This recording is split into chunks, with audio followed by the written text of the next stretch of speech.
Hello there, and welcome here to another edition of the HuskerOnline Show. Sean Callahan, Steve Sipple, Robin Washut, as we got a great June show here for you today, as we're brought to you by the title sponsor of Zipline. They're proud to serve Lincoln with 3 locations. Enjoy their full-service restaurant in Fallbrook for weekly lunch specials, and their new brunch that started on Father's Day on Sundays. They'll have a fire pit going as well with live music every Friday and Saturday all summer long, and we did a show out there on the patio. It's an outstanding space there in the very beautiful Fallbrook. Stop by the beer lounge as well in South Lincoln for a relaxing night out with an awesome updated patio that's tucked on the back of the on the hill, where they do also have trivia nights on Thursdays, bingo on Monday nights, and you can also visit them at their brand new reopened West O Street Brewery location, which we recently did a show at. So check out Zipline. Lots of great locations. Lots of new beer releases, products coming out as well here throughout the summer. Visit them on all their social media channels at Zipline Brewing. That's all one word on Facebook, Instagram, and Twitter. Thank you to Zipline for being the title sponsor here of HuskerOnline. All right, guys.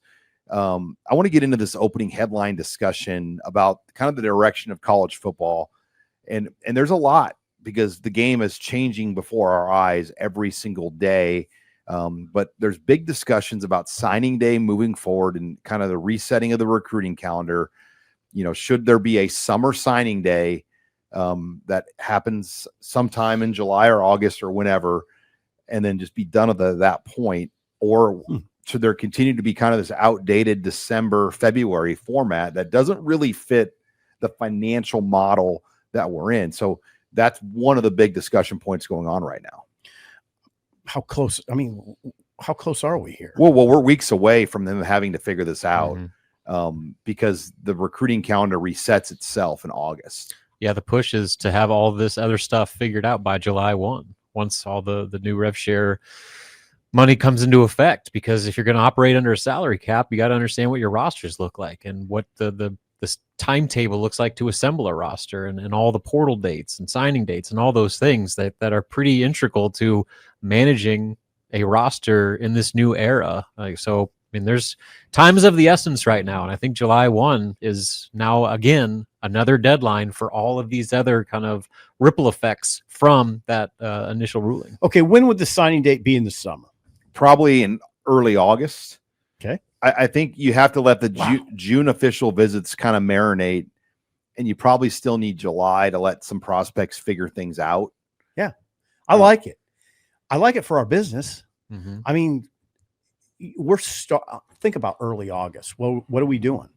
We're into camp. We're starting camp. Camp's huge. Those first few days are gigantic. The team's back in camp. Everything feels great. Oh yeah, by the way, they're signing 15 guys. It'd be like probably the first Wednesday of August, if I had to guess. I wonder how a head coach in particular would like it. Is it a camp? Would it interrupt camp a little bit? I don't think so. I think everything would be done at that point. And, you know, you have these financial agreements. We'll get into this later in the show that are already kind of set into place with some of these kids, and, you know, what they want to do. I love it, Sean. Well, think about what we're doing right now in the month of June, the number of camps, the number of like recruiting activity, the visits that are taking place in June, which has now become maybe the biggest recruiting month of the entire calendar. It is. Why not pair the signing date up with your biggest recruiting month? And there's some push. Ross Bjork, AD at Ohio State, says, why not have a June signing date? If 95% of our recruiting is happening in the month of June, if a kid wants to commit, why not sign him? The only push I could really say is you're taking out the senior year. So you're, and good point. Everyone that has played a high school athletic knows that there are people that maybe weren't a factor as a junior that become a factor as a senior. Ooh, that's a big hurdle, Sean. And so what do you do with those kids? Like, what happens to them if they tore their ACL as a junior? Right. And they didn't get recruited, but then they had like a big senior year, huge senior year. I mean, that's the one part of this that you have to do. And also, what do you do with coaching changes? Like, how do you recruit after a coaching Those change? are two major roadblocks. So I think what you are going to have is definitely probably a summer signing day of some kind, but I still think you have to maybe have a window that allows you to do other things in February. Do other things, meaning, re-recruit or go back out and get players. have another signing day. Yeah, like a later one. Yeah, I agree. I just don't know what you do there. I mean, that's the one thing you're telling a pretty big pool of kids that they're out of it before they're even seniors. Seniors. Seems like too much of a rush job. I feel stupid when we do these things on the fly. You kind of do that. I love the idea of early August, but I think you have to have another one. You have to have a later signing day too, like Sean says, in February. I mean, just another signing day. And maybe it's December. I don't know. But February is probably the safer one in case you have a coaching change. But yeah, the in-home visits that we used to know back in December and January, that world doesn't really exist anymore. I mean, most of your in-home visits that happen now in January are all to the next year's class. Rob, could I sell an early August signing day and then a late signing day in early February? Or maybe January. I don't know. It used to be February 15th, right? No, it was the first Wednesday in February. My bad. The first Wednesday. So just go back to that. The one, yeah, I mean, I just like the opportunity to have, like, if a kid wants to get it over with, especially in this new era, and like you have everything laid out from a financial standpoint, and to not say, all right, you can commit, and now you're just going to sit around and get tampered with for however many months before you sign. Like, that's kind of the problem that you run into now. Right. So I like creating the opportunity earlier rather than later to get the kid in the books and allow that kid to shut down his recruitment and be like, you know what, I'm signed, I'm done with this, I don't have to deal with this, I can focus on my senior year. So I mean, you can make cases for every way, but I you can't make cases for some ways. Well, okay, for a lot of these ways, but I think that we're all kind of in agreement where there needs to be some sort of summer signing period, and then also the opportunity later on for what you guys were talking about, the late bloomers, and for the unexpected roster movement from the portal, like to give kids another round of opportunity to maybe find school. Sean, is that? Yeah, I don't know if we're going to come to a clear conclusion. What's your hesitancy on early February? I just I don't think there is, but I think the money piece, like I think people want to be able to figure out their money in the summer. But if there is a coaching change, kids deserve a right to get out of their letter or their agreement, as and a new coach deserves to be able to find. God, you're right though about them. So when you say people are trying to figure out their money, you're talking about programs trying to figure, like Nebraska's program has $15 million to spend on its players. So that you would jack that up, do you think? I mean, it just throws off maybe what you want to do, right? Because Rob, that's a complicator. So also too, like there's the portal issue and then the signing day issue. Like, do those things need to coincide? Like, how much of your budget is going towards portal recruits as opposed to high school recruits? So there's two thoughts on the portal. Like, do you do it in January? Which is what the SEC wants. And because they think that they can get all these guys into school and get them rolling. Or the Big Ten wants a model where the portal window is in April. Now, I agree with the SEC on this. I think Brian Kelly said this, that if you guys do this April window, there's going to be 3 months of just pure tampering. Yeah. No, I get it. And 3 months of pure And then the Big Ten's retort is that a January spring signing period is kind of an outdated, like, football roster only focus, to where, like, yeah, okay, you get your football roster in place, but that doesn't take into account academics, and it doesn't take into account the calendar for one, but then also the financial part. Yeah, July 1st, the calendar resets financially. Yes. So the Big Ten's thought is, like, you do all this in April with the thought that the financial calendar resets in July with your transfer additions. I love these discussions because it points up how complicated college football has become. And then the other layer to that too is like, all right, well, if you're worried about, like, so the SEC wants their roster in place so they can develop and get spring practice and have their full team on campus. And so that makes sense. What if you change the model of spring practice where you shift more towards the summer OTAs and try to go just with an NFL model? Like a June model. Yep. Then all of a sudden that's eliminated, and you can have basically the entire winter, spring for roster construction and not have to worry about having guys signed and then, getting tampered with and all that, and then have basically the summer as your developmental period as opposed to the spring. How do you, like, my question in all this would be, if you moved it to January only and the financial calendar resets July 1, how do you commit the money that's needed to get Rocco Spindler, Dane Key, Right. and pay that out in those 6 months when you've already got that money for that year paid out. I don't know how. I don't know how you do it. No. And so you'd have to like basically on July 1 almost do like a back pay, like, hey, but then it throws you off at that point. But then those players could, like Dane Key is going to be gone in December. So like he will get paid for 12 months or he'll get paid for a whole year. It's really complicated with this money element, especially it's more complicated now with the schools paying because you have a kind of a state incredible. You have like a state process almost. It's an incredible conversation and there's no easy answers. And the other part of the people, I hope they understand, there's all these competing interests. All the conferences aren't going to be on the same page on this. And the two biggest ones at the table are fighting about it. The Big Ten and SEC have very different priorities when it comes to this discussion. We always talk about like a commissioner might be helpful. It will never happen though, because they won't agree on a commissioner. Something else to argue about. SEC would be like, yeah, it'll be Greg Sankey. No, it'll be Tony Petitti. Right. I mean, so like you would, and like Nick Saban. How about a ruling body? A committee. Yeah. Had enough of committees. Yeah, another committee. Anyway, there's a lot going on. And we'll continue the discussion about the money here later in the show. But I want to make this one announcement here too. So Nebraska, as you guys know, they play August 28th at Arrowhead Stadium against Cincinnati. Well, the following night, I'm excited to announce August 29th at Kauffman Stadium is going to be the very popular Husker night. Robin and I have been to that over the years. Oh yeah. Where the Kansas City Royals do a Husker night, and they're going to give out a windbreaker, a Husker Kansas City Royals windbreaker to the people that all come into the game as the gift. But here's where we're involved. So we've got a way for you to get discounted tickets and discounted parking. There's going to be a lot of people that are in Kansas City. You want to stay there Friday, have something to do. Husker night. They're playing the Detroit Tigers. Wow, the Tigers are great. Best team in the AL right now. And the Royals are a playoff level team as well. No, they've dropped out, Sean. They're close. I mean, 12 games back. Not of the wild card. They're not. Oh, yeah, okay. There's 6 playoff teams. Yeah. They're right on the cusp of a wild card still. But yeah, they're not catching the Tigers. No, but anyway, go to our YouTube channel here. We'll have the link on there. If you got a group of people that are going to be in Kansas City and you want to stay, obviously Friday, it's going to be Husker night.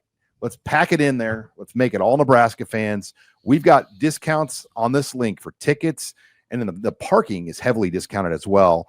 So check out the link that we have, and we'll be promoting this here over the next few months.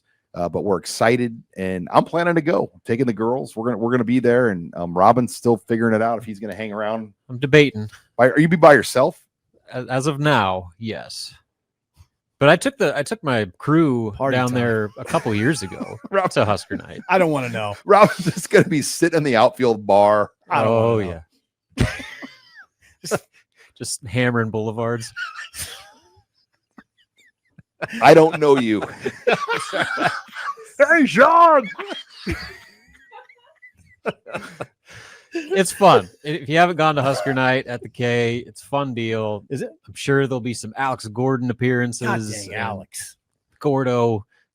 So it's fun. And especially when you pair it up, you get a football game on Thursday, Husker night on Friday. Super fun. That's the full KC experience right there. But yeah, we've got a link that we'll have where you'll get the discount. So check out the link, and go from there as we will have the ability to get you very good seats and parking at a discount for this game. And we know a lot of people want to go that are going to be around.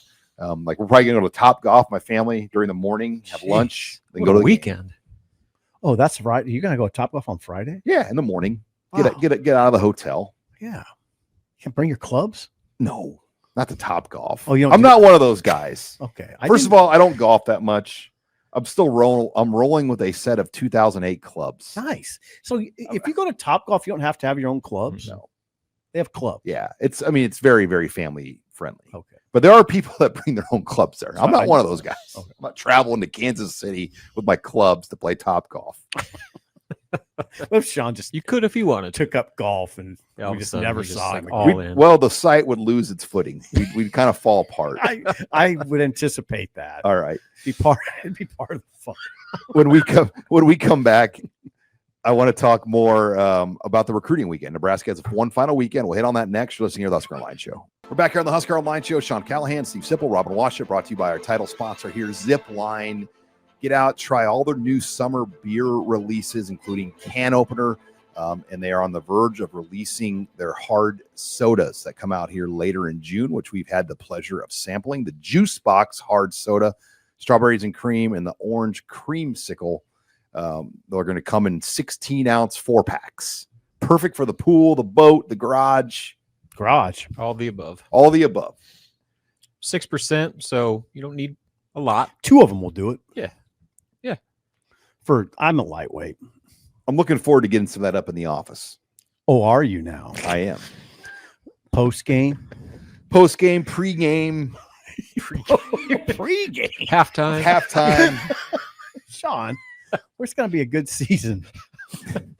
It's 5 o'clock somewhere. All right. Also brought to you by Omaha Steaks. And, there's a great promo going on right now with Omaha Steaks. With the 4th of July sale right around the corner, there's already a lot of boxes. They're already 50% off site-wide. Now we're going to give you $45 off. $45 off with the promo code HuskerOnline. I think they were so impressed with my ability and Kit's ability to make these smash burgers. Yeah, what a flex. They upped the promo. So $45 off. It was $35 not that long ago. So $45 off at omahasteaks.com. Nice. With the promo code HuskerOnline. Tons of great boxes. And I will tell you, the smash burgers are a hit. We did the brisket burgers last night. Woo. Phenomenal. They come in a box of 8. But yeah, they have great steaks, chickens, burgers, you name it. Omaha Steaks, they deliver it right to your door in a cooler, high quality, Nebraska-owned company that is worldwide company. And we're proud to be teamed up with Omaha Steaks. Use that promo code HuskerOnline to get $45 off additionally from the already discounted 50% off boxes. Thanks to Omaha Steaks for sponsoring us here on the Husker Online Show. Guys, Nebraska, one more recruiting weekend.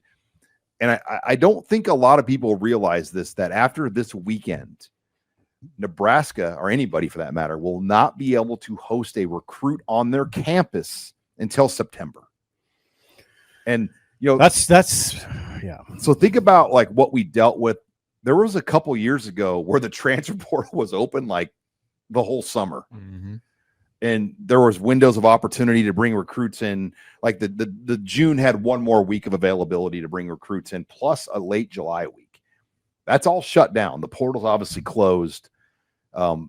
Everything shuts down on June 22nd and does not reopen for Nebraska's case until the Akron game. Well, it gives, during that period, though, it's not going to be like it's silent. They have to get some guys in the boat. They have basically 4 in the class of 2026 right now. Yeah, they've got to load up, and they have a plan, and they're going to host 8 guys more this weekend. 8 more guys, yes. Jace Reynolds and Dayton Raiola already commits will be here, but a couple big offensive tackles are coming in. Claudia Mampuma will be here. He's a Mount Carmel out of Chicago, Illinois, 6'8", 4-star tackle. And then Javion Cooper, a 4-star tackle who's committed to Syracuse out of Melbourne Central Catholic in Florida. So tackle is clearly a priority. Wide receiver is a priority this week for Nebraska. In fact, 3 high-profile receivers are visiting Nebraska this week. Zion Robinson, who's out of TCU, or his dad is the head track coach of TCU. He's from Mansfield, Texas. He's in town, and he's got some connections to the Lincoln community. His dad does. He's close personal friends with an orthopedic surgeon here in town that he used to do track with. So I think Nebraska's got a few angles with Zion, who's being recruited by Oregon and Michigan, Miami, you name it. But then Nayland Scott, who's committed to Arizona State. I like the chances there for Nebraska, knowing that Arizona State has a no-visit policy for their commits. So I think Nebraska is in a good position to land him out of Georgia. And then Larry Miles, who's out of Florida, another receiver. So the receivers, a big priority this weekend here for Nebraska. That makes sense. You know what else makes sense to me is Nebraska, these O-line commits that they've already had, then bringing an O-lineman in. That's the one part of the new recruiting that makes sense to me. You're get these guys signed. What I'm getting at is you can't really rely on the portal with the offensive line. Mm-hmm. It's a development position group. So get freshmen like league in. minimum signees. You can't overpay for a guard or center in high school. Right. But get them in your system and then overpay them once they're good. Exactly. But that's the part of all of this that makes sense to me so far is you're seeing 2 offensive linemen in the class. Here comes some more tackles. Get them in because they're not immediate impact guys. If you miss out on a corner, Rob, go get one in the portal. There's 100 guys in the portal that are probably as good as the freshman you're bringing in. Right. Pretty much like every skill position you can make that case with. But in the trenches, it's all about development, particularly the offensive line. Like even the defensive line's different. Like you can go get an impact defensive line or even retool your entire front 4 if you wanted to. The offensive line is such a different animal, and especially with the way that Nebraska and Donovan Raiola have really kind of built the culture within that unit. Like this isn't some like Band-Aid fix year to year. Can't be just kind of getting these mercenaries that come in. Like they to be the type of line they want to be, they have to be all in and be kind of grown up within that culture. And I think that's kind of why they've prioritized high school offensive linemen, probably more than any other position out of any other high school group. Does that make sense to you, Sean? And would you say I'm overdoing it with that contention that I don't mean to devalue receivers and corners, those kind of position groups, but if you miss out, you can go into the portal and find 100 guys. Probably the easiest ones to get. Right. But tackles, edge rushers, quarterbacks. There's a reason they get the most money. Well, and even running back, like it got wild though. Like, the market for Shamar Brown, pre-rev share market, you're gonna have to pay him probably more than you were paying Emmett Johnson to get him. Yeah. In the pre, is that those days over? It should be, because if there truly is a budget, and that's our next segment. I want to discuss that. You have to stay within the framework of your 15 million or whatever the number is for your school. NIL is so hard to measure now because it has to kind of be legit now. It can't be, we're going to pay you $500,000 to make a tweet. All right. Because of the NIL Go clearinghouse. Yeah. They're going to be like, well, wait a minute. There's nobody in the world that gets paid $500,000. And you are a high school kid out of Miami that has 1,000 Twitter followers. Right. It doesn't make sense. Mm-hmm. So there's going to be a lot of that has to get sorted out. CJ Brownout did decommit, and he's trending to switch to Florida right now. It looks like the Florida Gators are going to get him, and that has been kind of a long battle where he'd been committed, but he'd been on a lot of dates. See, that I just don't think if you're a Nebraska fan, you just don't worry about that, and not in this world. You can go get corners if you can get them in recruiting class, but you can get them in the portal. I don't mean to intimate that you can be totally reliant on the portal, but it does take care of a lot of problems. You can get Sierra Wright out of the portal. Right. You can find Bly Hill. I mean, there are guys. And you see that? See what I'm saying? So watch this weekend, 8 official visitors as of show taping that are going to be scheduled to be here. And then it shuts down. It is going to be a hard stop on Sunday. And for the coaches, this is why they love it. They don't have to worry about hosting recruits. For a coach, the hardest part is hosting recruits. You got to be around. And so if that window of hosting was all summer, you'd have to be around all summer. That's a lot. And they stop it. Is it, Sean, like even the phone work they have to do, is it less now in this new world? Yeah, because the spots are going to fill quickly everywhere. And perfect way to end this segment here. When we come back, I want to talk more about the money and how NIL and rev share is going to kind of shape recruiting and change recruiting here moving forward. You're listening here to the Husker Online Show. Back here on the Husker Online Show, Sean Callahan, Steve Sipple, Robin Washout, brought to you again by the title sponsor of Zipline. It is summertime. They've got the can opener beer. That's their latest release. They're going to come out with the JuiceBox hard sodas here later in the month. Give Zipline a try if you haven't done it. We talked to some people last week, Sip and I, at the Husker camp. They literally went to Costco to buy the specialty pack to bring it back to Tulsa. Yeah. This is the time of year. I mean, this is a great time. We're going to make it like Spotted Cow, Robin, where people come to Nebraska and they take Zipline back with them. Plus, it's just this is a great time of year for us. A little downtime for some people, not everybody, but you got some downtime. So drink a case time. of Zipline. Case. Not suggesting a case Or a couple. but yeah, To each their own. yeah. Either way, Zipline's got Make it whatever part of you your want. downtime in summer. So stock up, load up on Zipline. Thank you for being the title sponsor here of the show. Guys, I want to hit on this with recruiting because I feel like we're seeing it more so than ever with the money and how it's impacting high school recruiting with the July 1st rev share date around the corner.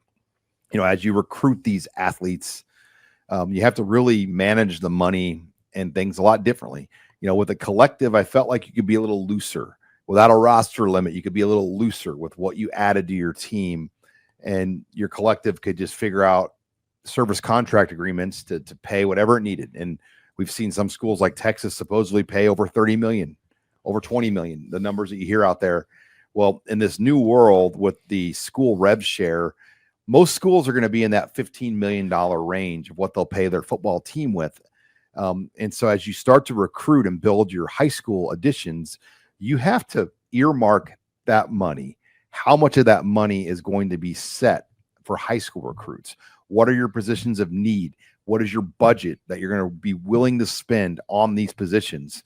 And that's where a guy like Pat Stewart has to kind of lay all these things out. And I think you're seeing Nebraska, what appears to be off to a slower start with their numbers, but a lot of it's by design. They are managing what they're doing with this roster in a very diligent fashion to make sure they use their money right. Right. I mean, I just noticed that Alabama had only 7 guys. Tamala was their number 7. So it's not like Nebraska is not unique, but is what you're referring to, does it help create a more even playing field? It should, until we understand, though, what the clearinghouse's role is going to be, right, and how strict they're going to be about what they allow to pass. Yeah, that's where I have my doubts. The ability of them to actually regulate stuff. And if they do, like, what are the odds of it just being immediately met with a lawsuit, saying, because it's almost like an objective thing where you're starting to say, well, was this true NIL? Was this an actual, like, the original intent of NIL deal, or was this like some way of you trying to skirt the rules, a pay for play model, which they're trying to get away from? And I think they've set such a precedent with the lack of enforcement with NIL, where, like, even the tweets for $10,000 or whatever it is, like the inability to kind of regulate that before all this started coming in. I just have a very low level of confidence in them being able to all of a sudden say, all right, now we're going to corral this and fix all the issues and stop everything that has been going on since NIL even became a thing. So yeah, you're right. Because what you're getting at is, how do you cap what someone can make? Right. How do you do that within the law, essentially? That's what I'm saying. Like, so you can say, all right, well, this isn't legit. Well, here comes a lawsuit saying, okay, so a lawsuit's coming, or the other part that you wonder about is just cheating. You just go back to under the table payments. right. It's some parts of the country, SEC, wink, wink. I mean, that's what happened, right? I mean, everybody kind of knew it, and you just kind of accepted it. Mm-hmm. And there's no collective bargaining. The players aren't involved. The players are being told what's going to be their future, but they have no say in it. Right. And Joe Moglia had a great quote, former Coastal Carolina head coach and, one of the founders of TD Ameritrade. He quoted this to Tom Chattel. He's in town for the College World Series. He said, right now with college athletics, it's pro football, but it's run by amateurs. Whoa. That's a good quote. It's not That's wrong. a good quote. It's pro football run by amateurs. Oh, God. And he said, to paraphrase, that if the NFL was run like college football is right now, they'd be out of business. And I think that's what people have got to, is like, hey, what was going on the last 3 or 4 years? It's unsustainable. Mm-hmm. Because, well, here's the thing you watch more than ever now: TV ratings. How many people are listening to us going, I don't like your discussion. Oh, yeah. I don't like what's going on. Happening. Yeah. So this is the year where, as journalists, you have to watch TV ratings and attendance more closely than probably you ever have, right? Because I'm telling you, Sean, Rob, when we have these discussions, there are people that are turned off thoroughly, thoroughly turned off. And I don't blame them. Yeah. I mean, and at what point do people check out? We haven't seen TV ratings dip much, I don't think. Yeah, because in the end, like people are going to watch the games, but like Are they? now is kind of like the recruiting. People don't care about recruiting because like why do I care about investing myself in this player who's only going to be here for 6 months? But Rob, are they Like going that to type. keep coming back to the games? What I'm suggesting a little bit is if that would get the leader's attention. If TV ratings dip noticeably, sure. that'll get Greg Sankey's attention. He can't walk around all chest puffy and say, this is how we're going to do it if the TV ratings start to dip. Because that's just money going through cracks. Well, they've already kind of battled it with the length of the playoff and figuring out when to air and stage these games because the NFL controls so much real estate that it keeps taking more and more too. And so like then college They do. football is having to play their semifinals on Thursday and Friday. And those aren't good ratings nights. No. Like you want Tough Saturday, Sunday, or Monday, and the NFL is not giving those up other than when the national championship Just another problem. game is played. But yeah, in a world right now where you have high school kids that are signing with schools that could be making more to the than a chancellor is at the university, there's something wrong with that.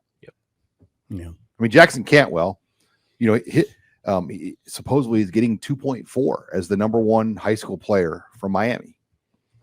His mom's from Crete, by the way. Did you know that? I did not know that. Terry Steer. Terry Steer used to throw weights for the Nebraska track team. She was at SMU, yeah. And, Oh, maybe not. but she was a Nebraska High School Athlete of the Year, I Okay. believe, right around the same So time she didn't end up at Nebraska? SMU. I remember. I was at the paper. But yeah, so there was a legit connection to Nebraska. Terry Steer's son is Jackson Cantwell. Oh my God. Full circle. Wow. That is amazing. Amazing. Now, I thought maybe she ended up at Nebraska for a period, but maybe not. Maybe she went elsewhere. I'm looking at her bio right now. She's in the SMU Hall of Fame. But yeah, like a kid like her son is going to make, you know, but all of his stuff got done before July 1. So I'm guessing Miami can front load it off the rev share. Yeah. And Robin saw that in basketball. Like that was like the whole game that went on with rev share. People were front loading everything with NIL before July 1.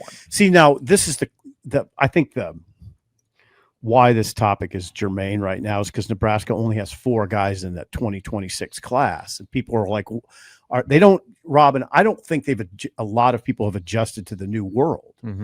That there's a money component now. Now you can do what Iowa State's doing and sign a bunch of just kind of entry-level recruits. But not to beat Oregon, you can't do no, that. but that's what Iowa State's doing. They're taking a lot of Nebraska kids that are probably going to get just standard scholarships like the old days. You can do that in the Big 12, maybe. But you certainly can't do that at Nebraska if you really are serious about beating Penn State. And Ohio with the State. revenue advantage you have. Now, Rob, and Sean, this is what I'm saying. If Rule just relented and said, I'll just do what Iowa State's doing to appease people, there are people smart enough to go, wait a second, you're not going to win the Big Ten with these guys. I mean, I would. That's what I would be saying to Rule. That's what I'd be saying in this microphone. Hold on. You got 13 guys, but you aren't beating Oregon with these guys because that's not what Oregon's recruiting. And it's all school to school too. Like there's not like a standard you're going to sign X amount of players across the board. Because like you said, Alabama has what, 7? 7. USC has 29. Ooh. So what's the right path? I don't And know. supposedly USC has spent a ton on that. Yeah. Really? So are they doing it on the front end, like before July? Why would you do that if you're USC? I don't get that. I just think if they crack down on all this, like we think they could with this clearinghouse, teams are going to be overcommitted to what they've promised some of these kids. Right. Because how can you promise NIL money without verified NIL deals that are going to get through the clearinghouse? You have to promise rev share money first. So yeah, it's very complicated unless people are just going to cheat, which is very, very likely. Very likely. Very likely. There's just going to be, I mean, you could somebody could still pay somebody illegally, and it's like it used to happen. Yeah, and the NCAA doesn't have the ability to audit a kid's bank accounts. They don't have that kind of they're not a law agency. No, they're not.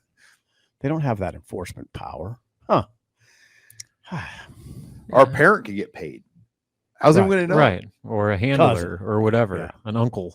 Somebody in the middle. Coach. Just pay taxes on that money. Right. Yeah.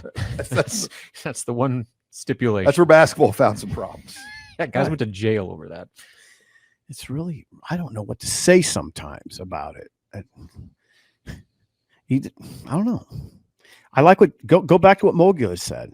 It's college sports is professional sports run by amateurs. Yep. Great. Leaving everyone just to figure it out on the fly. And this is where we are. That's a great take, though, that you had there. It is. It's sobering, though. Yeah. This is what we do for a living, guys. I know. We cover this mess. You don't want it. We don't want it to be a mess. I don't want it to be a mess. I want it to be 1985 again. I want Bo Jackson to be playing at Auburn. That's what I want. And you knew some stuff was going on, but you didn't really worry about it, and still teams could flourish. Nebraska, I'm telling you, wasn't paying a lot of guys. You could say what you want. I know they weren't. They were still flourishing. You could still do it. They were just taken care of by the community very well. Yeah.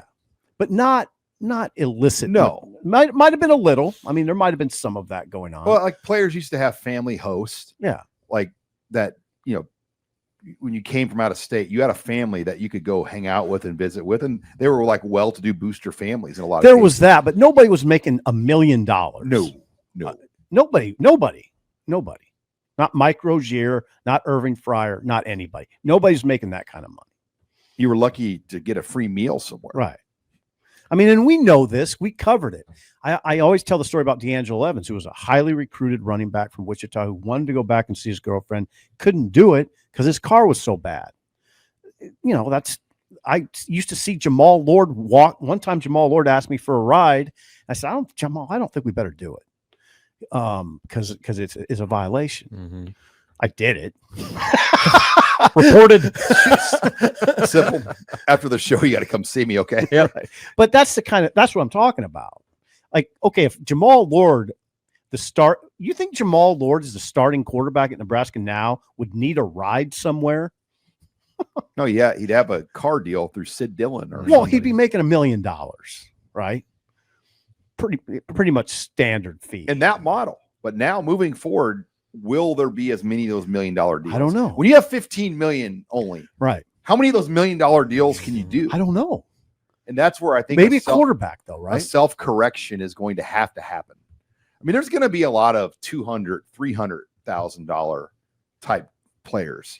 But wouldn't you say like a player now that might be like a rush in who's making $1 million now off the previous system? Now that might go down to 300,000, right? Which that correction was inevitable. Like it was getting so outrageous, the amount of money that was being thrown around to players, a lot of times unproven players. Like it had to come to a tipping point, and hopefully now we're approaching that to where at least there's going to be some sort of stability with the number of dollar figures getting thrown out for about 6 months. Yeah, until they find other ways to start dumping more money at them. All right, when we come back, we'll take questions in the mailbag. You're listening here to the Husker Online Show. We're back here on the Husker Online Show. Sean Callahan, Steve Sipple, Robin Washut, Abby Barmore joining us here for the mailbag, brought to you again by Zipline. Get out to their 3 locations in Lincoln, in Fallbrook, over there in Village Gardens in South Point, or the newly remodeled Tap House right off of West O Street. Visit all of their great locations at Zipline and try all their new beers. They have several new beers and things coming out here this summer. Thanks to Zipline for sponsoring us here on the Husker Online Show. But Abby, what do you got? Where are we going first in the mailbag? Okay, first one. Who do you predict will start at corner opposite Sierra Wright? Andrew Marshall's my guess right now. The Idaho transfer. He was the top corner in the Big Sky Conference, which is regarded as one of the best FCS conferences in the country. And I say he's the top corner. He was the only corner that made the all-conference team. The other 3 defensive backs were safeties. So he's a highly proven, accomplished player at a very good FCS program. Sounds like the staff loves him too. I mean, he's only been here for a short time, but didn't take long from the sound of things to make quite the impression on his coaches. So I don't think that's been solidified yet, but he is, I agree, he's the clear front runner right now. Yeah, I just like to piggyback off of What about Amari Sanders? Sip? Give me a sleeper.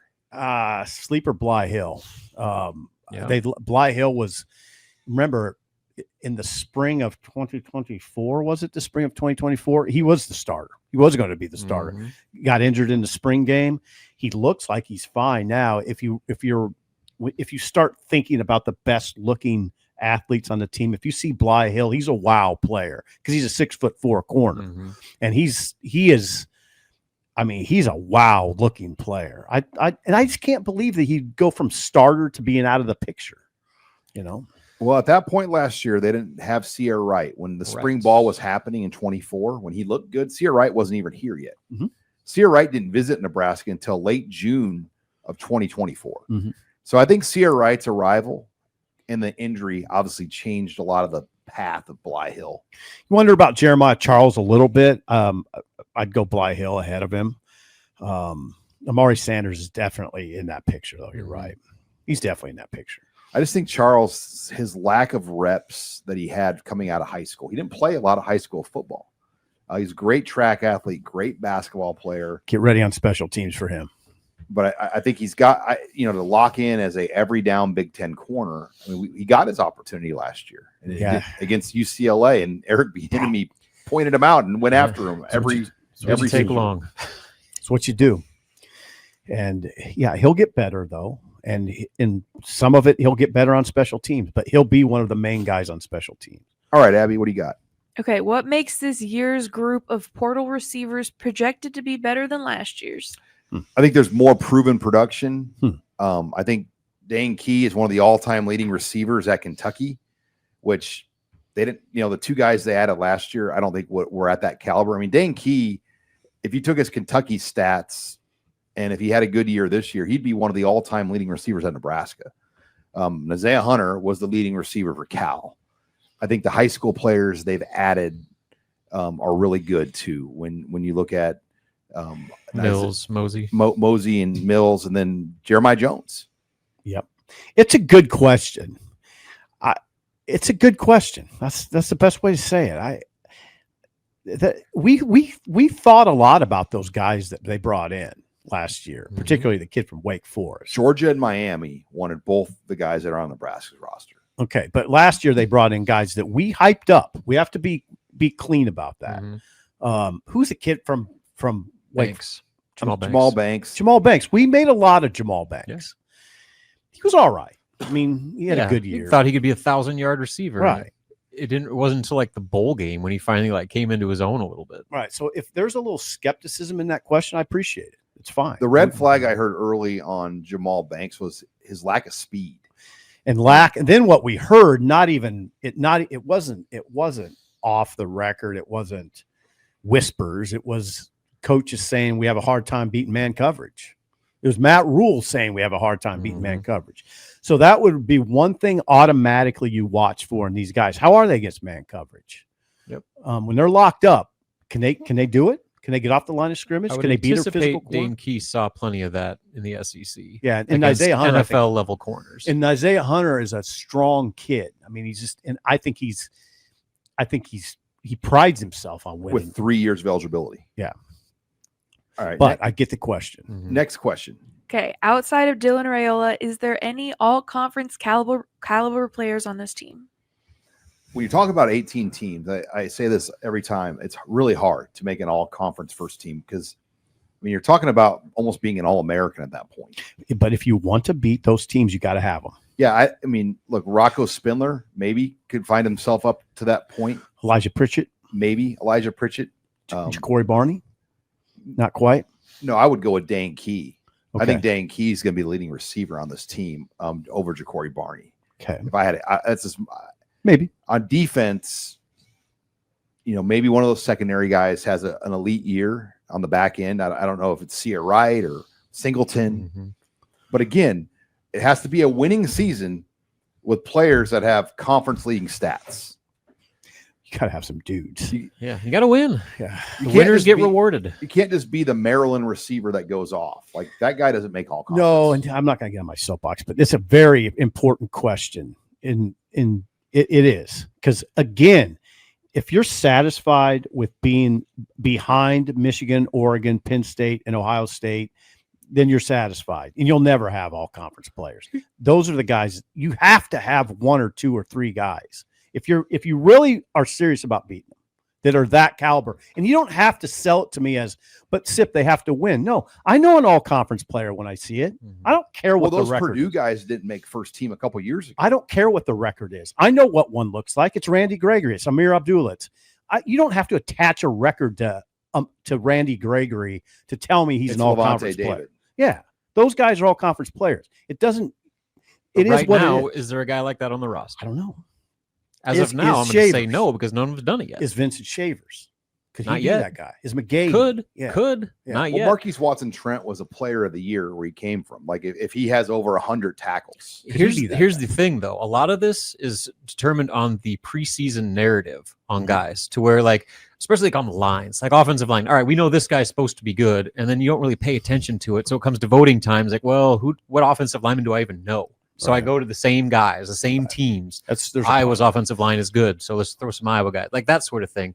That is also working against Nebraska, where they're not getting any preseason love. Therefore, they're going to have to play catch up with some of these guys, even if they have equal to or even better seasons individually, and have freakish Pro Football Focus grades. And as a voter on all conference teams, I've done it before, and Pro Football Focus does really help you because you can filter it to Big Ten players by certain positions only. So you can at least analyze. And I voted those Purdue guys. I voted one of those Purdue guys on the first team and the other on the second team. Neither of them made it. And they were outstanding. They led the league in sacks. It was all Michigan and Ohio State guys that got those spots. So a lot of it is winning. And a lot of voters are lazy, media and coaches alike. They don't pay attention. That's the reality of it too. So you got to take that into account. You do. I hate to explain stuff like that away, though. If you got a guy, you got a guy. Well, it's 18 teams. In the Big 8, it was 8. Yeah. Right. A little bit easier to make an all-conference Again, team. I guess you can do that. You can just say, well, it's okay not to have all-conference guys, but okay. Then we're going to be covering 8 and 7 win teams for the rest of our lives. Well, a league that has 255 draft picks. I get it. I get what you're saying. I get what you're saying. So what are you saying basically, that don't worry about not having all-conference players? I'm just saying it's if you're all conference, you're basically almost an All-American. All-Americans are what gets you to the playoffs. Sean. Right. They need them. I'm not saying they don't need them, but I don't know who that is right now. Okay.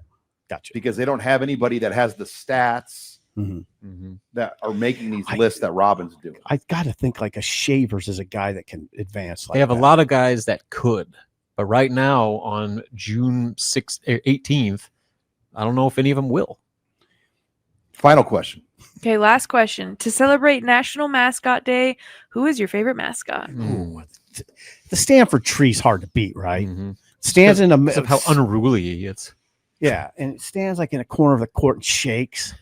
It's hard to beat that, right? It's like the tree limbs. I mean, the Stanford tree's hard to beat. I'll say the Savannah banana. Does that count? I don't know even what that is. I mean, it's a mascot. Is it an actual banana? Yeah. Oh, yeah. There are two. Rob, help. Philly Fanatic. That's a good one. It's a really good There one. are two things in this country right now that are filling up venues that aren't like basketball, football, like related. It's the Savannah Bananas and Caitlin Clark. Caitlin Clark. I saw the Savannah Bananas last Saturday night. I was watching them at Buffalo Wings and Rings. I get it. They had it on TV? Yeah. Oh, yeah. They had it. I didn't think they aired them on TV. Oh, yeah. They were playing 100% on it. I watched 2 hours of it. But they are the hottest thing right now. I've seen them on TV multiple times, actually. Yeah. They're going to start their own league. It's an one of the Husker players is on the Savannah Bananas. The Millard South kid. I'm blanking Kyle out his name. Perry. Kyle Perry is. Oh, no kidding. Yeah. No kidding. Hey, why do you like the Philly Fanatic? Because it's a big green thing. Oh, he just does angry things. Yeah, he kind of embodies everything about everything about what? Philadelphia. Just kind of, you know what I'm saying. Good job there, babe. Yeah. What do you mean? There's some good ones in the NBA. Benny the Bull, Okay. fantastic. Now you're getting somewhere. Who's the Denver one? Remember the old Suns gorilla? The one Yes. that would dunk, and he would dunk? Yes. So don't they still have that? I don't know.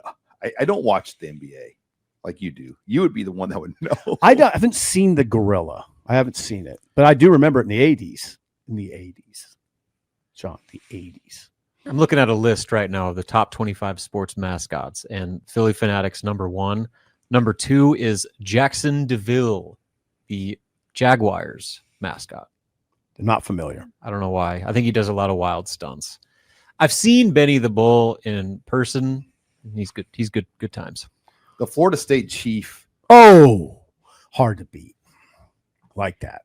The BYU Cougar does like all those crazy Ooh, dance yeah. things. Probably the best dancer of all the mascots. But I always love the ones that are like animals. The dogs, Dubs, Oh, Blue yeah. from Butler. yeah, what about like Amazing. I love the dogs. Okay. like the live tiger at LSU? But these are real It's crazy. tigers, not Yeah. like Ralphie. I lean more towards that. That's a good call. Ralphie's The awesome. real animals, I would take over the guy in a stuffed suit. Ralphie, Ralphie, when that thing comes rolling out intense. of there, ooh. Oh my! I have goosebumps just thinking about those games we just recent. This is the scene in Boulder with Ralphie, Ralphie comes firing out of that trailer. Wow. and those guys have to keep him Yeah. controlled. Oh God, it's crazy. Baylor's got a full bear. Really? Yeah, they're on campus. There's 2 bears that have their own little like bear exhibit right on campus. Brian Bosworth tried to get in front of Ralphie and like stop him, Good luck with that, bud. and then Not a good idea. Then they put in a rule like the teams can't be on the field. Ralphie Oh. one time came dangerously close to Osborne. Osborne wasn't, I don't Oh, that's think one of the most famous Yeah. pictures in Nebraska football history. Was pointing. Get out of the way, Ralphie. man. All right, when Good we come question. back, Abby's going to stick with us because a lot going on with volleyball. Danny Busboom Kelly has 5 commits, right, Abby? Yes, sir. And we're going to go through the latest additions as Husker football is a year-round recruiting deal. Husker volleyball can get it done in about 2 days. And Abby will update us on that next. You're listening to the Husker Online Show. Final segment of the Husker Online Show. Sean Callahan, Steve Sipple, Robin Washett, Abby Barmore. I want to hit on some volleyball here as Danny Busboom Kelly signed or received commitments from 5 players this week for the class of 2027, wrapping everything up. But before that, again, we're brought to you by Zipline. Thanks to our title sponsor here of the show. Try Zipline. Tons of great products out there right now, and check out all their locations throughout Lincoln. Also want to make this announcement again. On August 29th, it is going to be Husker Night at the K. The Husker football team plays against Cincinnati on Thursday. Well, on Friday night, Husker Night at the K will be going on, and that's a very, very popular deal. It's one of the Royals' like biggest deals they do, and we are working with the Royals. We have ticket discounts and parking discounts on the link within our show here, and we're gonna tweet out the link as well. So check that out. If you have a group going down, you're staying down for the weekend, you want to go to Husker Night at the K. It's going to be a great, great night, and they're going to give a windbreaker jacket to all the Husker fans that come in, and we've got discounts. You'll get a certain amount off your ticket through this link, as well as heavily discounts on your parking. So check out that link. We're excited to work with the Royals and hopefully get more Husker fans into Kauffman Stadium on August 29th. I bet there'll be a ton of them. It usually is. Now with this football game, like it's just like a match made in heaven, right? What's a ton to you? I mean, like I've been to half them. the crowd, Yeah. like Yeah. 15,000. Thank you. It's like That's what I was thinking. there's a lot of red at a Royals game when the Cardinals aren't even Think playing. how freaked out the Tigers are going to be. I know it'll be weird. Now, when there's a lot of red at the Royals games for Husker night, but not ordinarily. This is a rare deal where the Huskers play Thursday in football, and then the Royals are home on I Friday. bet there'll be 15,000 people there. Could be. But yeah, we got the discount, so check out the link. All right, Abby, I want to close the show on this note. It's been a very, very busy weekend with Nebraska volleyball. 5 commitments for the class of 2027. Help our listeners understand why volleyball recruiting, like why does it kind of all happen in one period like this where everything just kind of goes? Yeah. So they are allowed to start contacting players the summer before their junior year on June 15th. So at midnight on June 14th, coaches are sat down and they're texting players, they're calling players. Everything happens really fast, especially with higher up athletes, but also teams like Nebraska. The Huskers got 5 commits, which I think is probably going to round out their class in 48 hours. So it happens extremely fast. And this is the first few days, I'm basically just sitting at my laptop waiting for something to happen, and it happens. That's wild. Yeah, it is. It has been quite crazy, and I can't imagine what it's like for those coaches and those players to.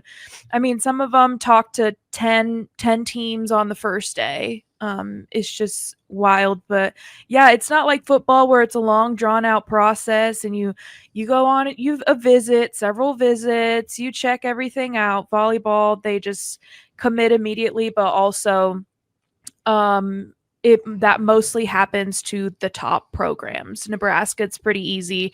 I mean, some of the athletes, when I interview them, they're like, well, Danny seems really nice, but I didn't really talk to her that much. Wow. But I will know her really well because I'm going to play for her. Wow. That's But the Nebraska That's brand. Nebraska brand. Yeah. And like Penn State had a lot of people commit early, things like that, just like Louisville, programs like that, because they have built a really good brand.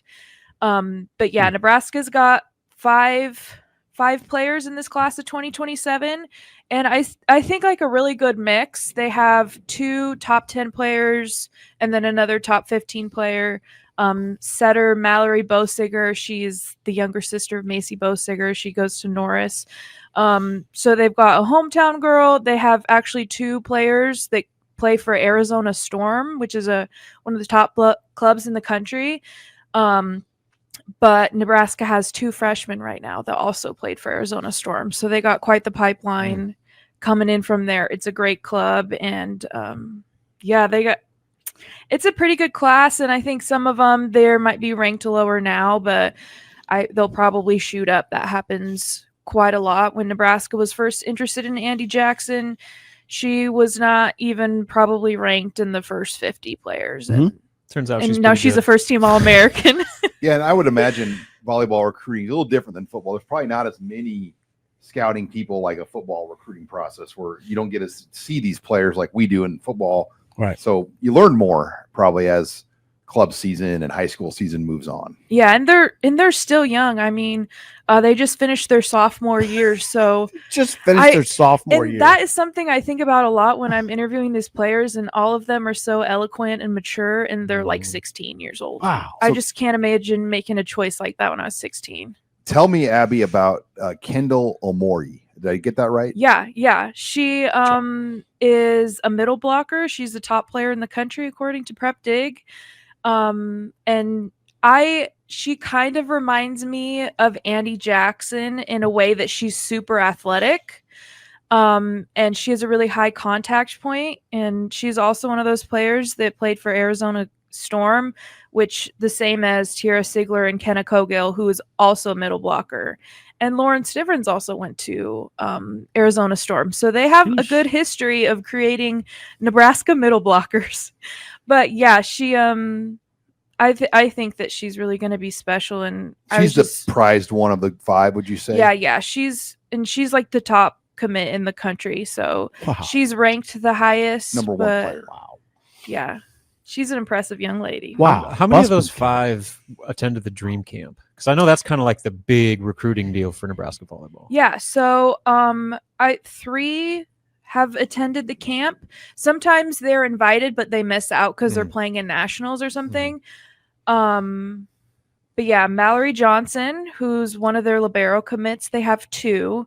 And then Mallory Bosiger has been like 3 or 4 times just because she's a local girl, but has missed 2 camps because of injury. And then Shay Witherspoon, who also committed yesterday, she's an outside hitter.